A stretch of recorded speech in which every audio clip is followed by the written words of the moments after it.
Saludos amigos, gracias por acompañarnos en esta nueva entrega de Pulso Nacional. Como siempre, agradecemos los que nos siguen a través de BTV Canal 36 y toda la frecuencia de cable a nivel nacional y los que nos siguen también a través de las redes sociales como Pulso Nacional TV.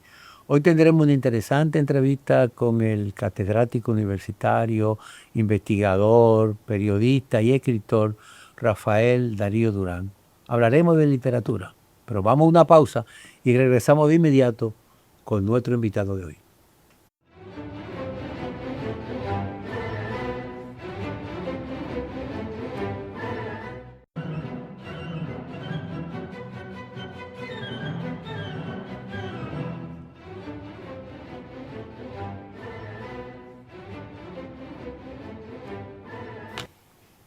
Agradecemos al destacado periodista y escritor Rafael Darío Durán, distinguido amigo y visitante continuo a Pulso Nacional.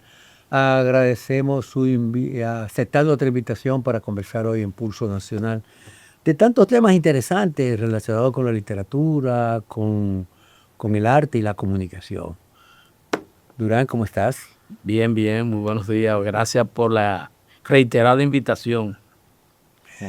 Mira, me gustaría iniciar esta conversación con una inquietud. ¿Cómo nace esa pasión tuya por la literatura y el periodismo? Bueno, lo del periodismo es una consecuencia de la literatura. Yo siempre suelo relatar que yo tenía un tío a quien le daban romo para que él declamara. Y a mí eso me fue envolviendo y me enamoré de la poesía, porque la mayoría de escritores comenzamos escribiendo poesía. Y algunos se quedan, otros miran a la narrativa, como hice yo, pero yo realmente, eso fue mi primera inspiración, ver a mí con la habilidad y la destreza que mi tío declamaba, sobre todo los poemas de José Ángel Buesa, Calle de la Veracruz, ese tipo de cosas. Era muy emocionante verlo declamar después de haberse tomado un par de tragos. Rafael, tu larga ya experiencia, trayectoria en lo que es la literatura, ¿cuántos libros tiene o has por creado tú y cómo ha sido realmente ese ambiente para lograr poner al público, en manos del público, esa obra que muchos creen que es cosa fácil y sobre todas las cosas cuando tú no tienes los recursos que te permitan imprimir a tiempo y con tiempo. Y investigar también. E investigar para escribir. Sí, mucha gente piensa que la literatura, hacer literatura es solo utilizar la imaginación, pero como dice Osvaldo Soriano, también hay que investigar. Por ejemplo, yo tengo una novela, yo me he planteado la tesis como escritor de que el negro, sobre todo el negro en Estados Unidos, ha recorrido un largo camino para reconocerse. Y entonces yo me puse a meditar, he meditado mucho, porque en algunos viajes que he hecho a Estados Unidos he tenido como que cohibirme hasta de mirar a un negro. Y también, qué sé yo, algunas situaciones un poco difíciles. Entonces, mirando la situación dominicana, me puse a analizar que el negro ha recorrido un largo camino. Y entonces yo creé una serie de novelas, la colección El más largo de los caminos. Y entonces empecé con una novela de un negro que su sueño era tener un smoking. Y nació la novela El negro del smoking, donde de un negro que trabajó con José Núñez de Cáceres, el de la independencia efímera, que yo siento que no ha sido lo suficiente valorado en el país. Porque si nos vamos al concepto de independencia, la verdadera independencia fue la de José Núñez de Cáceres. Si nos vamos a al significado del concepto, porque la independencia no es más que tú liberarte de la colonia, separarte. Entonces nosotros lo que nos separamos fue de Haití. Quien se separa de España, aunque fue efímera, como dice su nombre, fue Núñez de Cáceres. Entonces, a través de ese negro yo cuento la historia de Núñez de Cáceres, porque él trabajó como cochero de Núñez de Cáceres. Entonces, y con mucha vivencia recogió. Pero su afán era tener un smoking. Y si eso tú lo trasladas a la vida de ahora, óyeme, yo me sorprendí en un encuentro que tuve en Estados Unidos con unos familiares. Oye, todo el mundo, el afán era vestir de manera estrambótica. O sea, yo mismo me sentí mal porque yo andaba normal y yo vi con unos vestidos, esos negros, con unos vestidos, una cosa. Oye, entonces, esa es la primera novela. Hay una novela que yo no le he dado dormir porque no me atrevería por un problema de derecho de autor y porque involucra a dos personajes muy sensibles. Se llama El negro que amó a Brigitte Bardot, donde yo me inspiro en la figura de Peña Gómez. Porque Peña Gómez tenía mucho complejo y eso, eso no lo digo yo, eso es una realidad. Entonces este negro se enamora de Brigitte Bardot, que fue muy adelantada a su época. Brigitte Bardot hacía unos desnudos extraordinarios cuando en el cine no se permitía. Rafael, 10 novelas escritas por ti, 2 cuentos y otras producciones en proceso. ¿Quién ha sido la figura literaria que más ha influenciado en ti? Bueno, yo mismo no sería capaz de identificar, porque al principio comenzamos... Siempre hay influencia de varios escritores. Todos los escritores comenzamos un poco influenciados por García Márquez, el realismo mágico. Claro. Pero, por ejemplo, nosotros que somos periodistas, el periodismo influye mucho en nuestra forma de narrar. Entonces, yo pienso que uno de los escritores que más se acerca al periodismo es Vargas Llosa en su forma de narrar. Yo pienso que tengo un poco de... Muy reaccionario, sí, pero... Sí, no, eso es... Sí, pero como escritor es un tipo diverso. Sí, su literatura es muy buena, sí. Aunque esa fiesta del chivo no... Una distorsión histórica. Hubo una distorsión precisamente de él en la historia de la República Dominicana, sus novelas, de luego, su libro. Tú sabes que yo llegué cuando él estaba escribiendo La fiesta del chivo, él desayunaba en Hermano Villar, en Independencia. Y siempre yo lo veía ahí sentado. Me gustó eso de él, lo veía sentado ahí mismo desayunando, o que pasaba caminando, porque creo que él se hospedó en el Jaragua ahí. Y yo lo veía siempre. Incluso yo fui a la puesta de circulación de la fiesta del chivo. ¿Cómo define Rafael Durán tu trayectoria en la comunicación dominicana? Bueno, tú sabes que nosotros, sobre todo nuestro fuerte es el asunto del turismo. Que tenemos muchos años manejando la información turística. Ya yo estoy retirado de la información turística. Incluso yo tenía un periódico y lo dejé morir porque aquí los empresarios no apoyan a nada. No apoyan a nadie. Nada más quieren que uno le haga el trabajo y no apoyan a nadie. Y lamentablemente ya yo estoy recogiendo los bates porque ya no puede uno seguir con tanto afán. Eso le dije yo a Quitero y ya tú tienes que ir recogiendo los bates. Sí, pero parece que tú quieres jubilar. Sí. Pero ahora estamos en lo que es la comunicación cultural, porque en la biblioteca me permite codearme con muchos escritores y ese tipo de cosas. Y creo que me ha ido muy bien.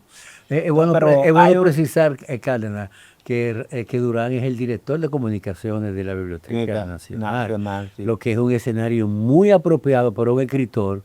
Está rodeado de libros y de eventos culturales y literarios. Sí. ¿Preguntabas? Sí, lo que... El periodista nunca se retira. Aun cuando usted se va a su casa a descansar, a descansar, usted siempre algo hace por y para la comunicación. Eso es natural. El periodista no se retira.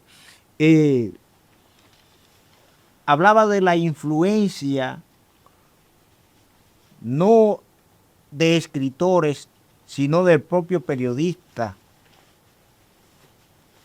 para desarrollarte como escritor. Explícanos eso. Sí.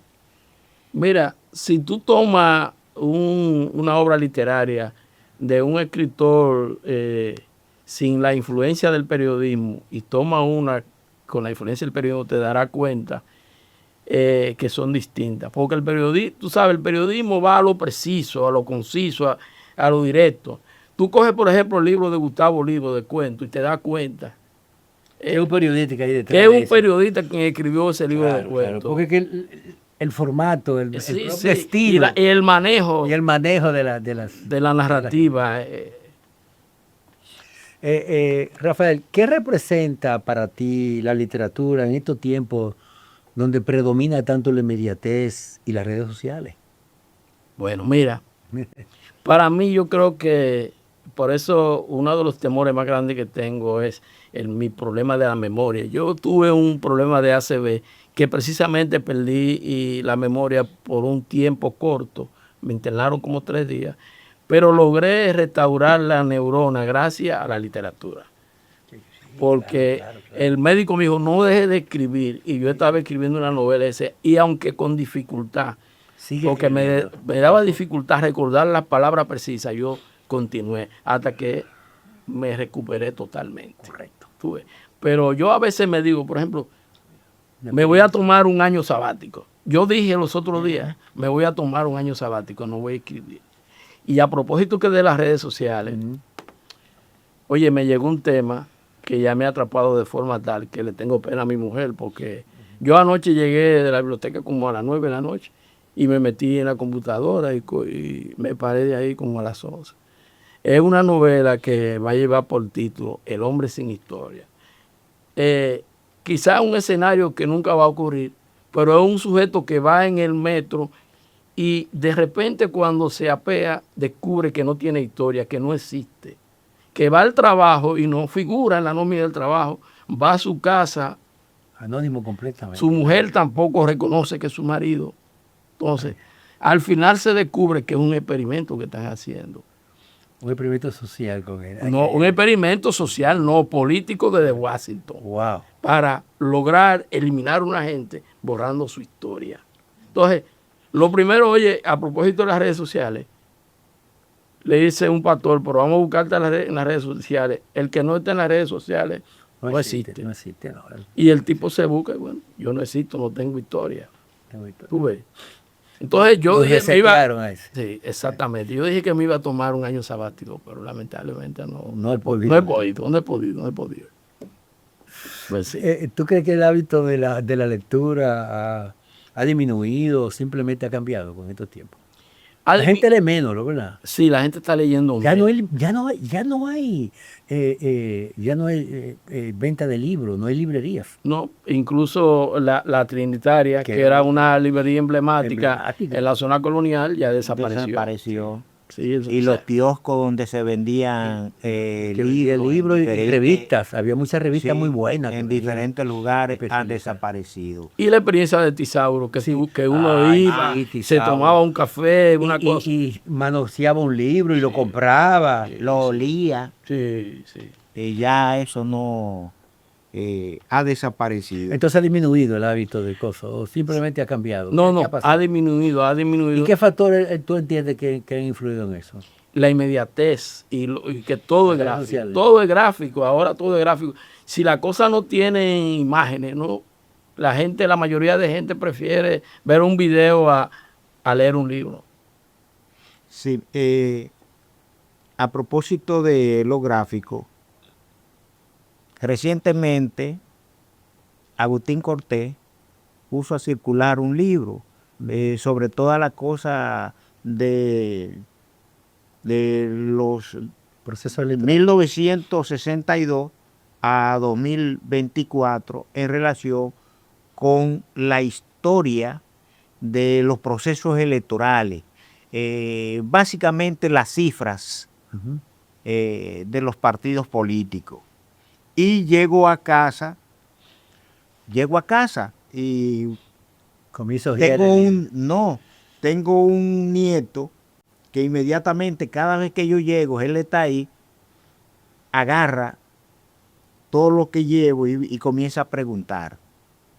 Y me dice, papá, y este es para tú dar clase a tus estudiantes, para que ellos aprendan. Digo yo, no, ese libro es de política. Entonces, es importante porque hay una serie de datos que tú lo vas a utilizar. Le digo a él, dice, y coge, dice, pero tiene fotografía. Entonces, para referirte al caso de que la gente se impresiona, le gusta las ilustraciones. Sí. en los libros, en las revistas, etcétera. Por eso que la gente, ahora bien, Los chinos decían que una imagen vale más que 1000 palabras. sí. Y es así. Y Es así. ¿Hasta dónde va o vamos los dominicanos con la desaparición de centros de ventas de libros, revistas y la desaparición permanente de periódicos y medios de comunicación en la República Dominicana? Bueno, mira, eso es una situación que de todos los sectores deberían unirse y discutirlo, porque lo que estamos viviendo con las redes sociales, con la inmediatez, con la promoción de noticias falsas, oye, eso conspira con el Estado de Derecho. Yo no sé por qué los empresarios, la gente que deciden, no le han dado la importancia a ese problema y comienzan a promover la literatura, a promover el libro, porque hace falta que las autoridades promuevan el libro, la lectura. Porque si no, el mal gusto terminará arropándonos a todos. Hay un tema que ha sido muy polémico cuando se habla de literatura, y es que si realmente la literatura sigue siendo una herramienta para la transformación social. Me gustaría saber qué tú piensas sobre ese tema después de esta pausa.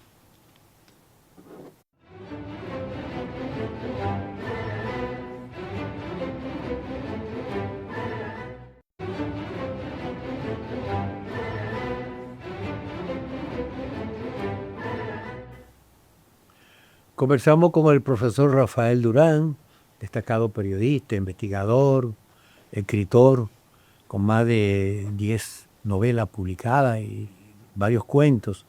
En el segmento anterior hablábamos de que si se podría considerar todavía, sigue siendo una herramienta de transformación social la literatura. ¿Qué opina? Yo pienso que sí, porque si tú coges el grueso, por ejemplo, de las novelas publicadas, los cuentos, bueno, quizá la mayoría giran en torno a problemas eminentemente sociales. Por ejemplo, aquí en la literatura dominicana ha girado siempre la figura de Trujillo, la figura del dictador. También con menos intensidad el caso de Balaguer, que dicen que fue una dictadura ilustrada.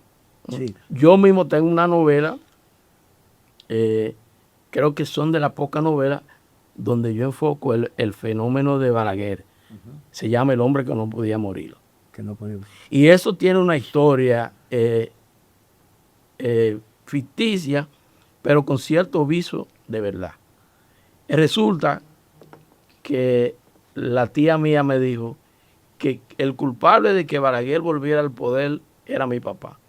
Mi papá era brujo. Y las hermanas de Balaguer les gustaba mucho eso, iban a visitar a mi papá. ¿Dónde era eso? ¿En qué sitio? Nosotros en la San Martín, eso es donde está la clínica Altagracia, al lado del Nacional, por ahí. Ahí que había una bomba, ahí había un Una gomero. estación de gasolina ahí. Estación de gasolina está ahí todavía. Está todavía. Al frente había un gomero, que ese era mi papá. Ok. Mi papá tenía un altar ahí donde atendía a ese tipo de cosas. De ahí iba la Ita, Y ahí va. Doña Emma. Doña Emma y la Ita sobre todo. Incluso mi mamá tenía una falda, mi mamá murió hace unos años, que pocos años antes de morir todavía la conservaba, que se la regaló la Ita o Una de Bueno, las Balaguer. una de las Balaguer. Entonces mi papá le dice a las hermanas de Balaguer, cuando él se asiló en Puerto Rico, le dice, díganle a él que venga, que ni los tiros de los fusiles lo van a alcanzar. ¿Cómo? Y entonces, supuestamente mi papá le preparó un resguardo. Balaguer vino y ya ustedes saben la historia de los 12 años. Entonces yo escribo esa novela, El hombre que no podía morir. Porque Balaguer, señores, ¿de cuántos años murió Balaguer? No, Balaguer murió sobre los 90 ya. Sí. Bastante. Imagínense una gente contar el estrés del poder y llegar a esa edad. Y con dificultades físicas y motor. problemas visuales y motoras también. Sobre todas las cosas. Pero en ese tiempo, ese cuento, esa historia que te hace tu madre en relación con Balaguer, y desde luego un gran literato, que lo fue. Balaguer fue extraordinario sus obras, y sobre toda la cosa, el libro fundamental de Balaguer, Palabras encadenadas, que ahí dice lo que realmente es Balaguer y cómo pensaba Balaguer. Palabras encadenadas, escrito en La Libertad, ya que habla, pero háblame un poco sobre esa historia que te contó tu madre y que tu padre era el responsable de que Balaguer... De ese devenir histórico. Bueno, Muy pues, interesante. pues resulta que supuestamente mi papá le preparó un resguardo a Balaguer. Tú sabes que un resguardo es un brebaje mágico, según la tradición popular, que la gente que se lo toma se protege, pero tiene la dificultad que a la hora de morirse, de que hay que darle agua bendita, porque si no, la gente no logra. Es como una especie de brebaje de la inmortalidad, diría yo. Pues sí, pero yo en esa novela no presento a ese Balaguer que tú definiste, ese Balaguer intelectual, porque Balaguer Balaguer era un personaje de ficción realmente. Balaguer tenía muchas cosas en su intimidad que le negaban lo que él era públicamente. Por ejemplo, Balaguer era un tipo que decía muchas malas palabras. Sí. Y yo te lo digo. Igual que su hermana, Sí. igual que la Ita. Y le gustaban los cuentos colorados, como dices. Mira cómo él se divertía. con Rosita Fadul. Sí, le hacía sus chistes y sus cuentos. Sí. Entonces él se toma ese resguardo y él sobrevive, ese personaje, que naturalmente yo no le puse Joaquín Balaguer para cuidarme. Sin embargo, eso no evitó que un gran periodista, óyeme, me acabara, dijera de todo de esa novela. Bueno, fue mi profesor y yo lo admiraba mucho, lo quería mucho. Yo no le tomé eso en cuenta, pero él llegó hasta a decir que eso no era ni siquiera novela, que yo lo que estaba echando lodo, porque a él no le gustó el manejo que yo le di. Pero que tú no lo haces para complacer a nadie, tú lo haces partiendo de tu realidad y de lo que tú entiendes.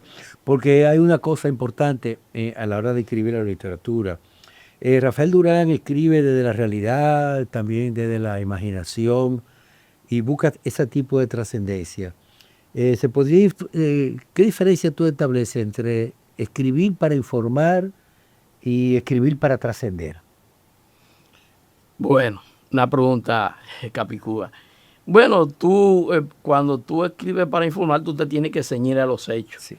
Y no tienes esa libertad de imaginar, incluso de plantear lo que en tu íntima convicción tú entiendes. Entonces, eso te permite la literatura. Sí, sí, te da esa libertad. Esa libertad. Por ejemplo, yo tenía mucho tiempo, tenía un compromiso con un tema, que es el tema de un muchacho que vino con Camaño en Caracol en el 73, llamado Mario Nelson Durán Galán.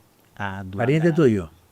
Sí, yo incluso lo conocí, un hermano de él, somos amigos de la infancia. Y yo terminé esa historia el año pasado, la tengo ahí.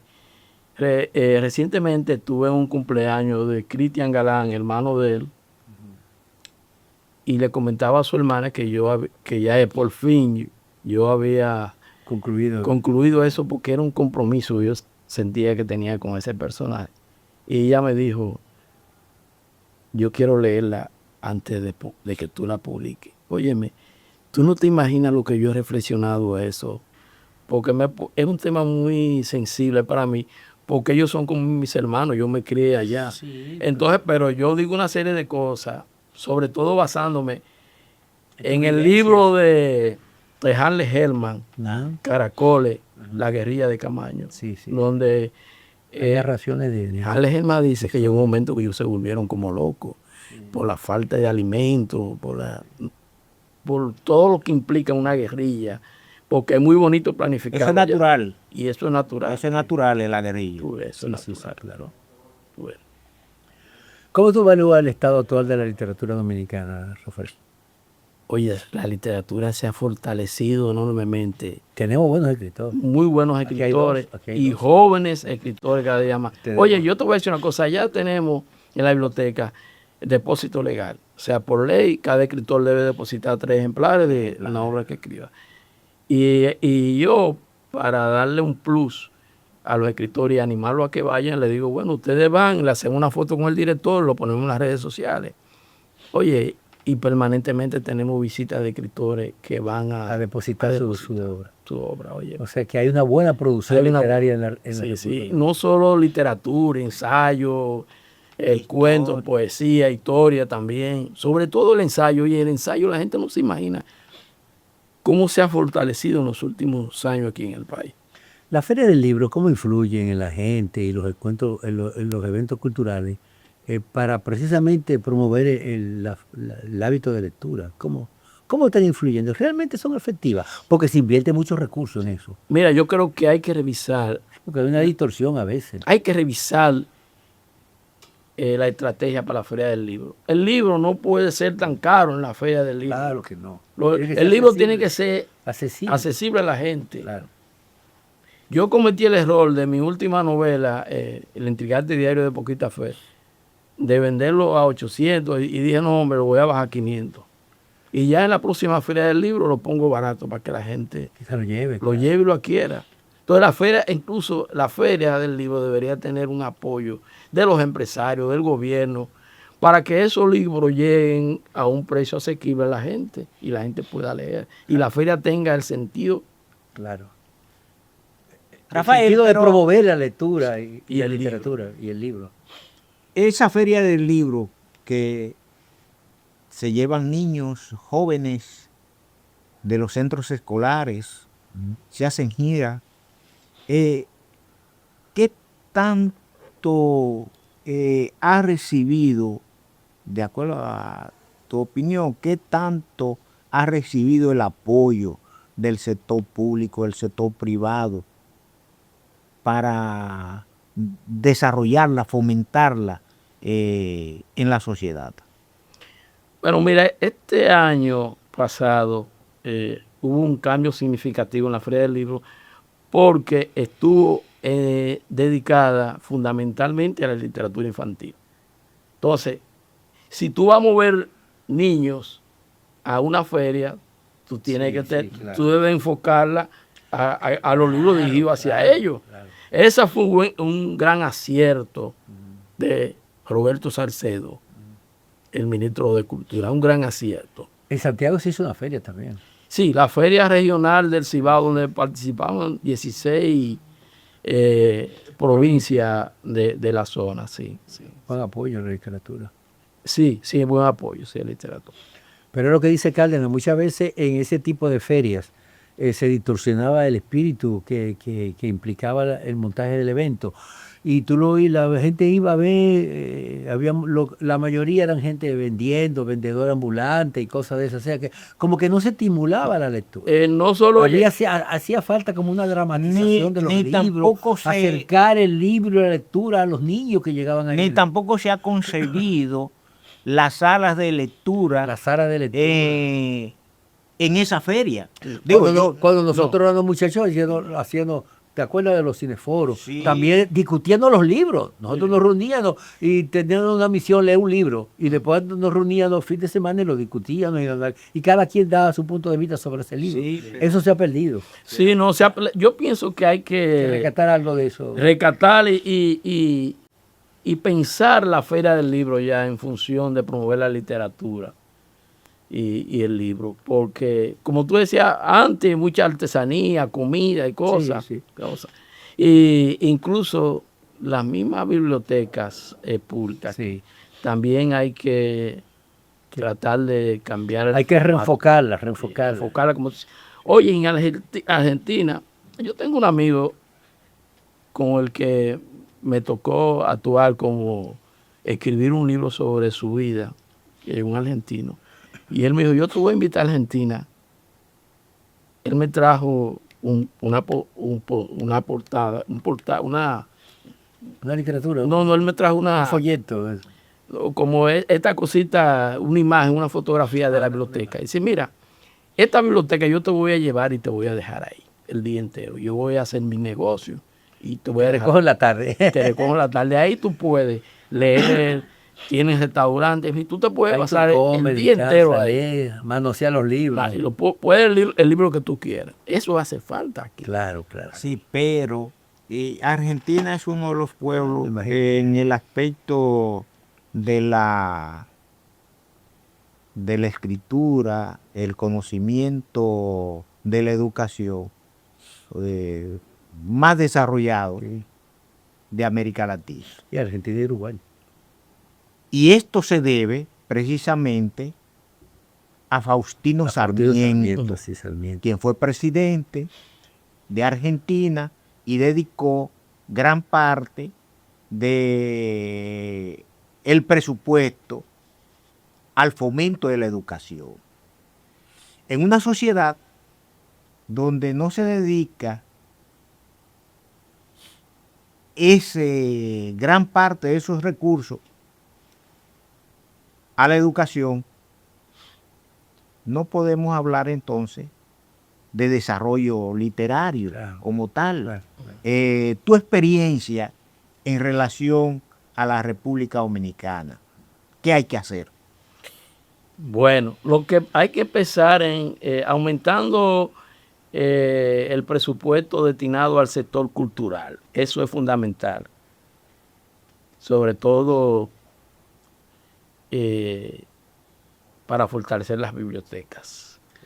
Porque en cada pueblo que haya una biblioteca es garantía de que la gente se va a interesar por leer, por tocar el libro. ¿Y no cree que hay que dar un reenfoque a la biblioteca? Porque un almacén de libros viejos ahí, lleno de polvo, con tela de araña, como que no motiva a nadie a ir a buscar y a leer. Hay que acercar a los jóvenes a la biblioteca, que no le coja miedo al libro, buscar un tipo de cosas y quizá buscar una literatura que sirva de enclave, de enlace, algo ligero, que te lleve ahí y después tú puedes profundizar, qué sé yo. Sí. Bueno, yo te voy a decir una cosa, yo pienso que, y te digo por la experiencia propia, la biblioteca ha dejado de ser, como tú dices, un almacén de libros. Y ahora, por ejemplo, la Biblioteca Nacional tiene libros en líneas, ya se puede leer en línea. Incluso si el autor lo autoriza, tu libro es digitalizado. Y tú lo puedes descargar. Tú lo puedes descargar y subirlo en línea. Es decir, que eso garantiza que una gente que vive en Rusia pueda acceder y leer tu libro. Claro. Sí. Otra cosa que yo pienso, como tú dices, que hay que yo viví esa experiencia, yo leí mucho por eso, el préstamo del libro, prestarlo. que tú vayas a la biblioteca y te presten el libro. Sí. Porque la lectura requiere de un lugar adecuado. Muchas veces, bueno, yo tengo una casita en el campo y yo me siento en un rincón a leer. Y lo disfruta. Lo disfruto. Es un ambiente apropiado para eso. Exactamente. Aunque en los pueblos han desaparecido en muchos pueblos las bibliotecas. Pero quisiéramos que habláramos de esto después de estos consejos comerciales.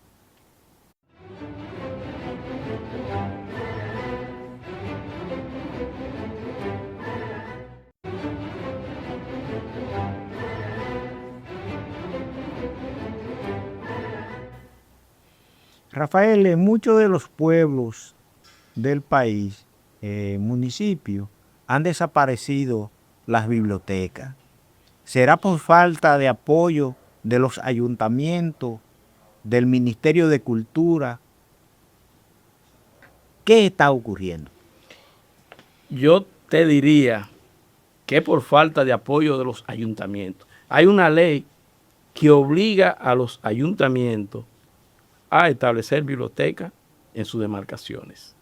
Y la mayoría No lo hacen. no lo cumple. Para comprender la sociedad dominicana, ¿qué libro tú crees que es indispensable que todos los jóvenes deben de leer o cada quien debe de leer? Bueno, mira, yo que sería fácil para digerir. Hay un país en el mundo de Pedro Pérez. Ay, sí. ¿Qué? Ujú. Sí. Ese es un libro bastante amplio. ¿Tú consideras que la sociedad dominicana está leyendo menos, está opinando más?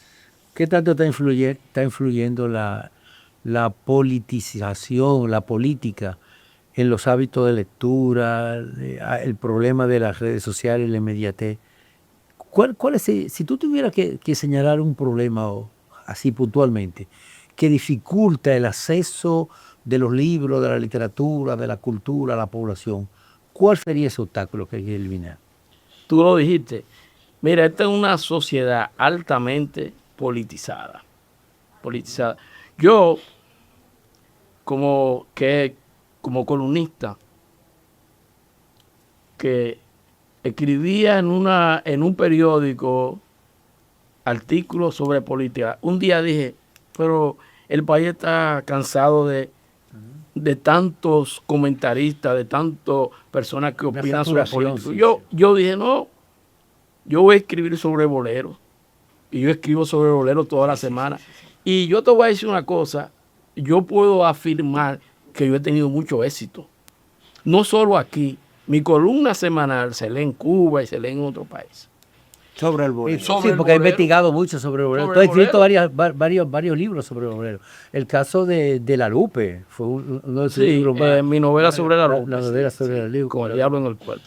Sí. Con el diablo en el cuerpo. Hay quienes dicen que el bolero tuvo su origen en el área del Caribe y que la República Dominicana tuvo mucho que ver con eso. Realmente surge aquí, surge en México, surge en Puerto Rico. ¿Cómo se da la balada, el bolero, como ritmo de expresión artística, cultural? El bolero nace en Cuba en 1860. Realmente nace en Cuba. Nace en Cuba, sí. Incluso aquí el bolero llegó tardíamente. Si tú te pones muy tardíamente, llegó el bolero aquí, contrario al merengue y ese tipo de ritmo. Pero el bolero, aunque nació en Cuba, tuvo mucha repercusión en Puerto Rico. Claro. Puerto Rico sí sacó mucho beneficio del bolero. Y México también. Y en México. También. ¿En qué ha beneficiado la tecnología? Hablamos ahora de periodismo. Sí. La tecnología ha beneficiado y ha perjudicado a la comunicación, a los escritores, a los periodistas, a los medios de comunicación, a la población. Yo digo que ¿En no. qué? Yo digo que no. Ha beneficiado. Porque ha democratizado. Anteriormente, ¿quiénes eran los dueños de los periódicos? El grupo Corripio, este grupo. Un grupo cuando comenzaba a ser poderoso económicamente. Se ha democratizado la comunicación. Claro, lo que hacía era concentrar un grupo de medios de comunicación en sus manos. para fortalecer su poder económico. Ahora no, ahora tú puedes tener un periódico, yo puedo tener un periódico, tú puedes tener un canal de YouTube y puedes plantear lo que tú entiendes, hablar de lo que tú quieras. Antes no. Antes tú tenías que esperar que el periódico saliera al día siguiente. Ahora tú te enteras de todo lo que pasa con este aparatito. Exactamente. O sea, cómo se ha democratizado la comunicación digital. Ha influenciado mucho. Pero hay un aspecto importante en la pregunta que te hizo Cárdenas, y es cómo la inteligencia artificial está desplazando muchas veces muchos oficios, pero sobre todo en el periodismo. ¿Cómo está influyendo en la labor diaria del periodismo? Puede ser una competencia o puede ser una herramienta favorable, porque muchas veces el periodista puede auxiliarse de la inteligencia artificial para recopilar rápidamente los datos y poder escribir su historia. ¿Cómo tú ves ese proceso? Mira, para mí esa es una de las más grandes preocupaciones que tiene la humanidad, la inteligencia artificial. Y yo creo que los periodistas no podemos ver con la ligereza que veo que mucha gente lo ve. Ah, que tú tienes, que la inteligencia artificial, que tú tienes, que el que no sabe. No, espérate. Tampoco se puede desplazar la inteligencia del ser humano, la habilidad para soñar, para imaginar. Sí, claro. Ya hay programas, gente que escriben cuentos utilizando sí, hacen libros. Hacen libros. Incluso en los concursos ya hay normas para evitar que se cuele una obra hecha por la inteligencia artificial. Sí, porque se verifica ese tipo. Entonces, mira, yo te voy a poner un ejemplo.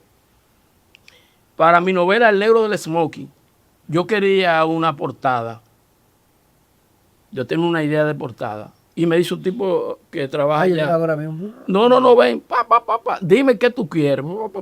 Y la inteligencia artificial me generó una portada que yo me quedé con la boca abierta. Pero eso está bien, porque eso es una herramienta para tú, ilustrar algo. Sí. Pero muchas veces cuando tú escribes o la inteligencia artificial te hace el trabajo, ¿tú entiendes?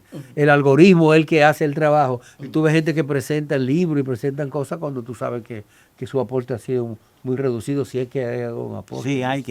Pero hasta el bolero está invadiendo la inteligencia artificial. No, todo. Oye, yo escribo un texto para un merengue, para un bolero. Pero de los viejos boleristas, yo he visto que fulano cantando con fulano, pero fulano nunca cantó con fulano. Pero claro, artificial te hacen la colaboración.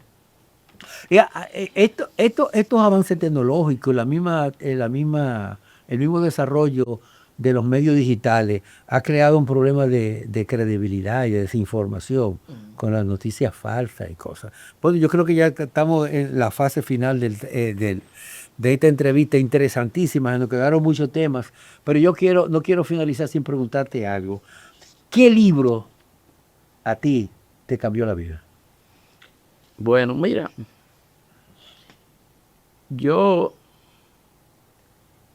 Crimen y Castigo. Ese te marcó. Yo cuando terminé de leer ese libro, terminé llorando.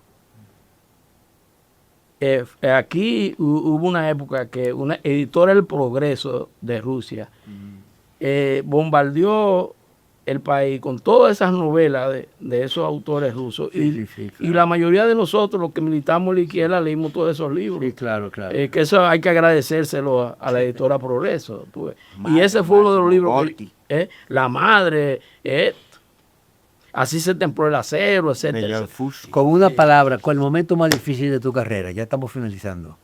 El momento más difícil, bueno, cuando perdí la memoria, porque es terrible.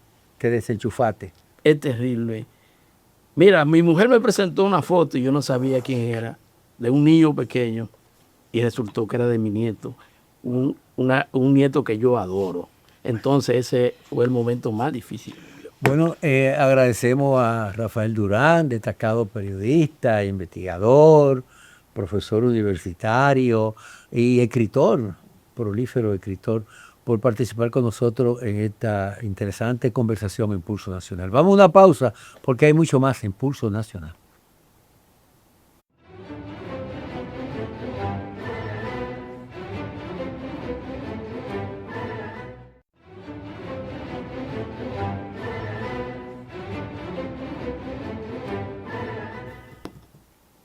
Será pues hasta la próxima semana cuando estaremos en un programa más de Pulso Nacional.